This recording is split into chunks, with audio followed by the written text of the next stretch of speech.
Hello, welcome to my Doctor Who DVD collection. I'm starting with the William Hartnell era. I've recently watched all these stories again, so I've seen quite a few people do these over the years, so why don't I have a go? Although probably no one will see it, but oh well.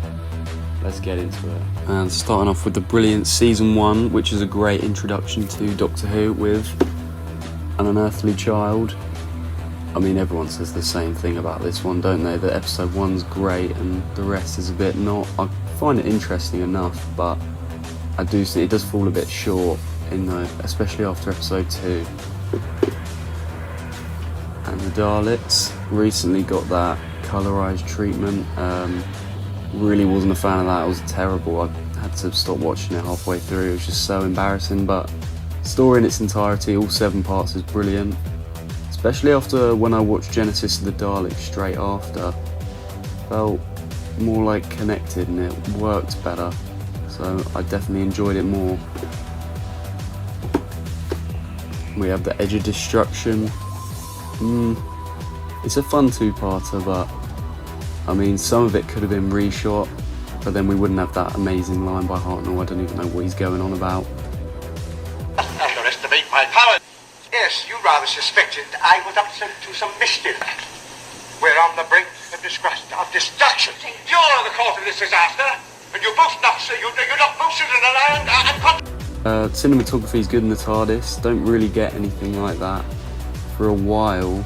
I mean, especially in the Invasion of Time. That is really bad, isn't it, with the hospital. And we're out of the beginning box set and we're into the first few stories. Marco Polo. I loved the book. The Target book was brilliant. Not too sure. When I did watch it, I had to break it up because it is a long story and I don't know, not too much really happens. It could be quite a bit shorter, but if it existed, I think it would be brilliant. But I do still like it though. I do still really like it, but just felt it could have been shorter and maybe more could have happened, but I don't know. But if it existed, it would be brilliant. Keys of Marinus. This is stupid. Episode 1 makes no sense whatsoever. I mean, what were they doing that day? I really don't understand how can you get that so wrong, that whole episode. But it is a fun story. Yeah, I mean, the Vorder, good villains, aren't they? They're only in episode 1 and 6, but yeah, they're just crap. Here we go, the Aztecs. This is where I feel it properly, Doctor Who gets going. We've got a solid story. I do think it's slightly overrated, but it is brilliant, and I don't know, I'm not too sure why I just think it's a bit overrated. I don't really give it this 10 out of 10 stuff, but great villain, great themes. I like Barbara in this story. She gets a lot to do, which is good, obviously. The Sensorites. This feels like the longest Doctor Who story ever. I've never heard so many line blunders either in a Doctor Who. Just every scene, everyone is stumbling over their lines. It's a bit embarrassing, but it's still quite fun. And then we finish Season 1 with the Reign of Terror, which I think is brilliant. I think I'm in the minority, but I love it. Even the animation I like, even it looks a bit stupid, but I still just love this one. I always have. I always come back to it. It's one that I love to revisit. And Planet of Giants. I think I've only seen this once or twice, and I've never really been that interested. It does look very good though, especially for the time and the budget they had. It looks really good, but I'm not too interested about the forest stuff and the insecticide stuff, and it doesn't make sense because the episode was cut, so a lot of it would have made more sense with that extra episode, but it wasn't there. Dalek Invasion of Earth. This is just a brilliant Doctor Who story. I keep saying brilliant, I need to stop. It's a great Doctor Who story. It did get the film treatment as well, and I haven't seen that film in over 15 years probably, so I do not remember it for the life of me. But this is a great story, and it's the first companion exit. And Susan, I don't like Susan at all, I'm not going to lie. She just screams and moans the whole time. So I think it's good to see her go, but she goes out on a high note and in a good way, so that's what matters. Oh gosh, I'm gonna have to move. Oh god, fucking hell. It's right in the corner of my room, really hard to move. Oh, then we got the rescue, and this is the introduction of Vicky, and Vicky is great. I love Vicky as a companion. She's like Susan, but done properly. It's Maureen O'Brien. I think her and William Hartnell's relationship is so sweet, and it's a really good story, I think. Two-part, probably my favourite two-parter in the classic series. I just think it just knows what it's going to do, and it's structured a lot better than others. And we have Doctor Who to carry on. This is just funny. This is just a funny story. It's a good story. I think it was slated a lot at the time, back in the day. I don't quite remember those days, but I think they thought it was too funny, but I do think a funny story is good every now and then, especially this one. It's just stupid, and I like that. I like a stupid story. Hartnell is just clearly having the time of his life, and that's what you want to see. And now we get the first, I don't even know what that cover is. I don't know why his face is flying over the top, but it's the first dud, I think, for me. It's just, episode 1 is great, but that's about all I can say. It's just embarrassing to watch some of it. Some of these actors, this is their job. They probably didn't work again. I don't know anything about them, but when the Zarbi, is that the ants that walks into the camera, you got the flying people, the Monotra, is it, doing the shouting Zarbi and that stupid attack. That is just ridiculous, but that's why I love Doctor Who, but not in this story. It just drags. It's really boring. I don't think I've ever sat through the whole thing. I always fall asleep, and I always wake up and hope it's over, but it's never over. Crusade, I love this cover. This cover is brilliant. I do like the surviving episodes, but I find it really hard to get into the ones that don't exist. But I know there's definitely a good story here, but I've just never got into it. I know it's got a good cast. It's got Gene Marsh in it. I don't know if it says on here. I've forgotten the man's name, but he's really good, and he's in The City of Death. I can't for the life of me remember, but he's really good as well. Gene Marsh is always great in Doctor Who. But yeah, I've never really got on with that one, unfortunately, but I will watch it again, and I think I'll enjoy it. Now we've got the Space Museum, which is, I think, the first 2 episodes are just fantastic.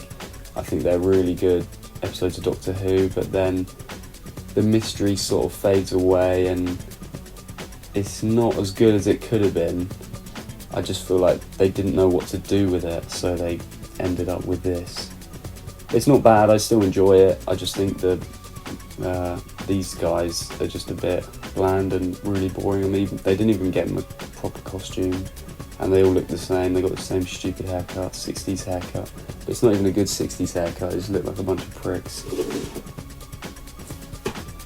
And now we've got The Chase, which is the end of, I've forgotten their names, Ian and Barbara.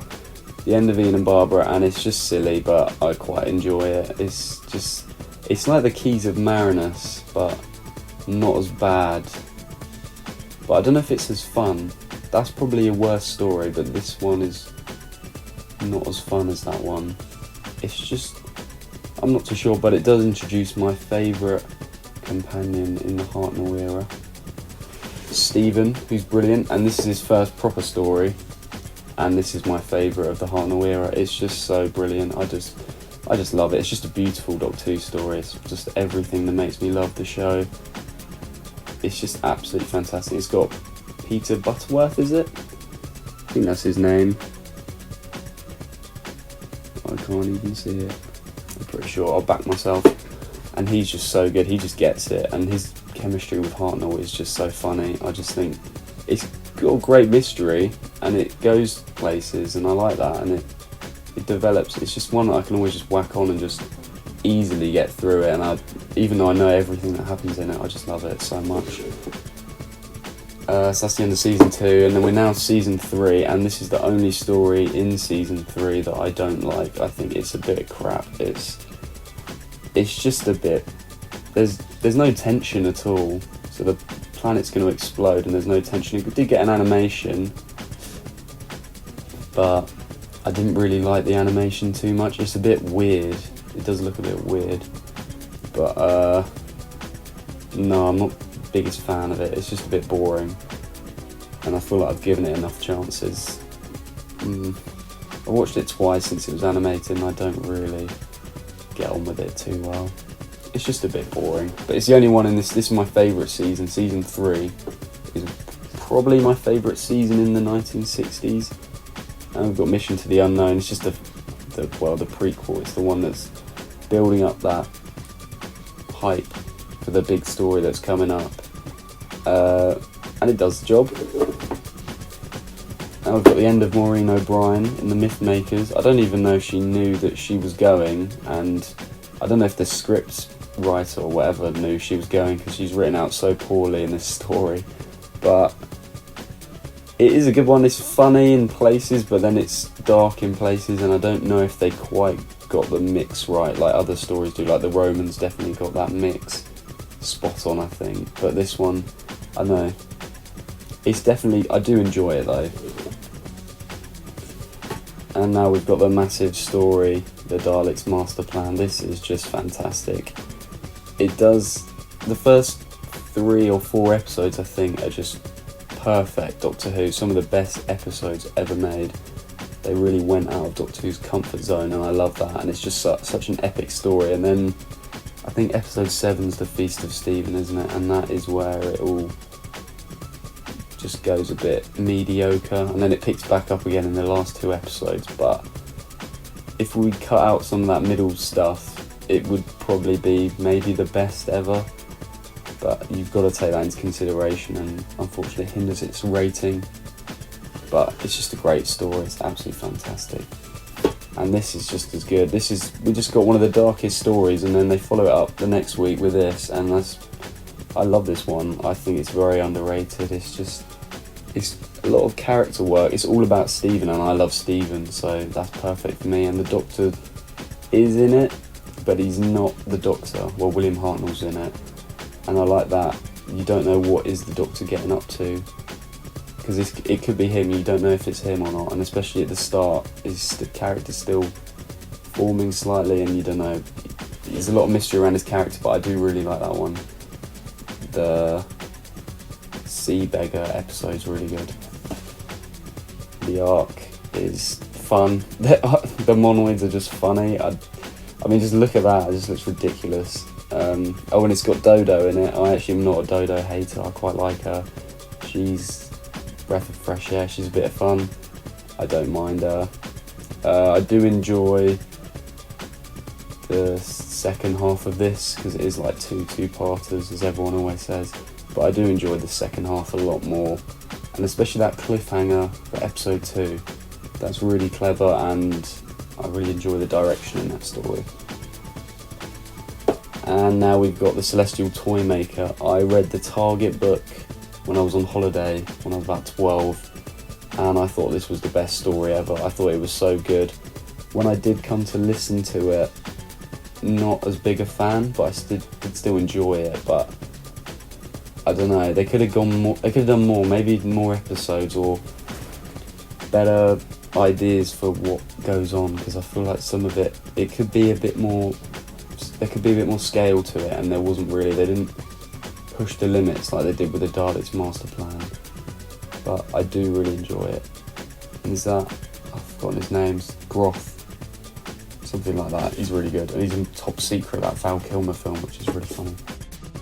Another day and I would have completed my tunnel.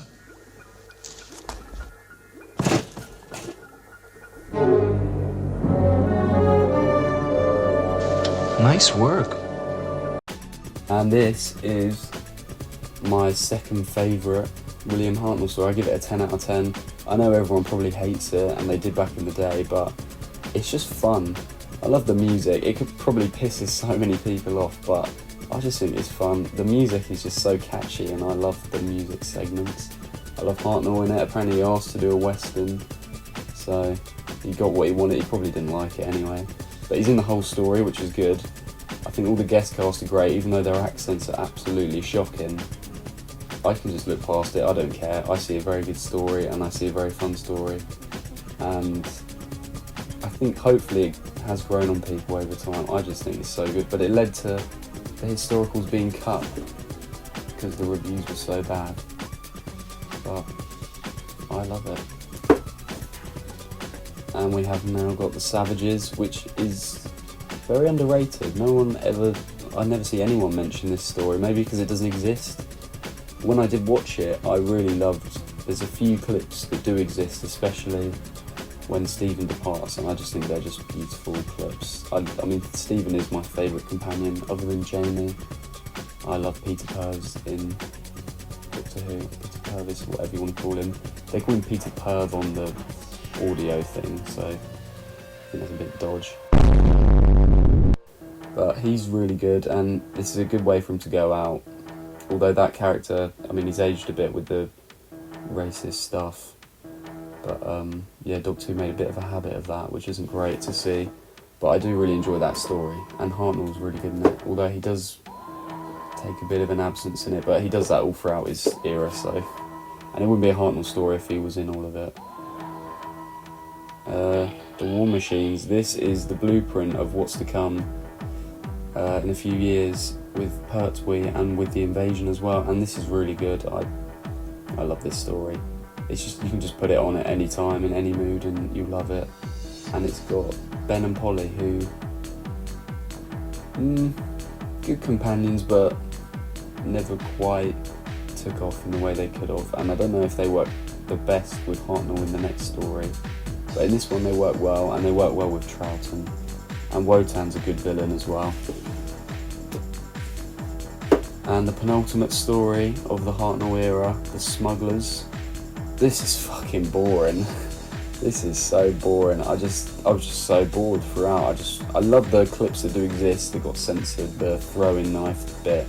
I mean, that's really cool, but that's one 3-second clip out of an hour and a half, so no, it could have done with something else. Maybe it could have done with being a two-parter, like The Awakening, although that's not historical, like the Peter Davison one, but it's just a bit boring. I just think it could be a lot shorter and it'd be a good story, but it's just too long. 4 parts isn't even long, but that's how boring it is. It feels like the longest story, other than the Sensorites, which is just crap. Actually, I do quite like the Sensorites, I don't know what I'm talking about. The 10th Planet. This is the last story, and you can see Hartnell's not in the best of health, and he does all he can. The episodes he's in, and when he is in it, he's really good. He gives it his all on his way out. Cybermen, I used to think their voices were stupid, and me and my dad would just take the mick out of it. I mean, they still do sound a bit stupid, but I like them. I just think it's funny. But they're also really creepy. It's more creepy than funny, actually, really. And the hands are so scary. They used to terrify me when I first saw that. But yeah, it's kind of a sad way for it to end. But it ends with the Cybermen, and Hartnell does everything he can, and we can see that regeneration scene. I think it's aged quite well. Animation's really good in this, actually. I think it's underrated animation. I don't think people talk about it that much. I think it's good. I think it's a good story. I think Cybermen cement their place, and then obviously in the next era of the show, there's about 50 Cybermen stories, and there aren't any in the Pertwee era for some reason. But yeah, they go crazy with the Cybermen, with Troughton, and they work with him good. But this is the base under siege that we haven't really seen too much of in the Hartnell era, but we see it a lot in the next era, and it's a great formula for a story, and yeah, it's a good way to bow out. So that is my Hartnell DVD collection, and next I'll be doing Patrick Troughton. I hope if there's one person that saw this and they liked it, then cool, but if not, then oh well. Oh, and actually also, I have one more. I also have the Celestial Toymaker. I can't get the lighting quite right here, it looks a bit stupid, doesn't it? Celestial Toymaker Steelbook. I saw this at the BFI, and animation really surprised me. It's really good. I don't know if it would work for other stories, but for this one, it works really well, and yeah, I'm not sure I want to see it again, but like this animation style again, I'm not sure it would work, but for this, yeah, it's perfect, and it really brings the story to life, and it would probably piss off a lot of people the way it changes things, but I quite like it, taking the artistic liberties. And I do love that scene at the end where is he called Sybil or Cyril, where he dies. That is just so funny. I was just laughing my tits off. But it's a good one.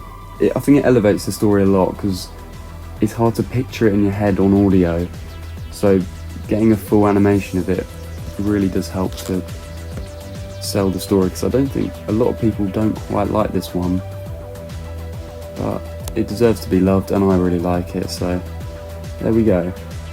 That is my William Hartnell DVD collection. I hope you enjoyed it, if anyone did see it. I hope I didn't bore anyone. Probably a good video to watch actually if you want to fall asleep. So at least I've got that going for me, and hopefully I'll see some more people for Patrick Troughton, who is my favourite Doctor.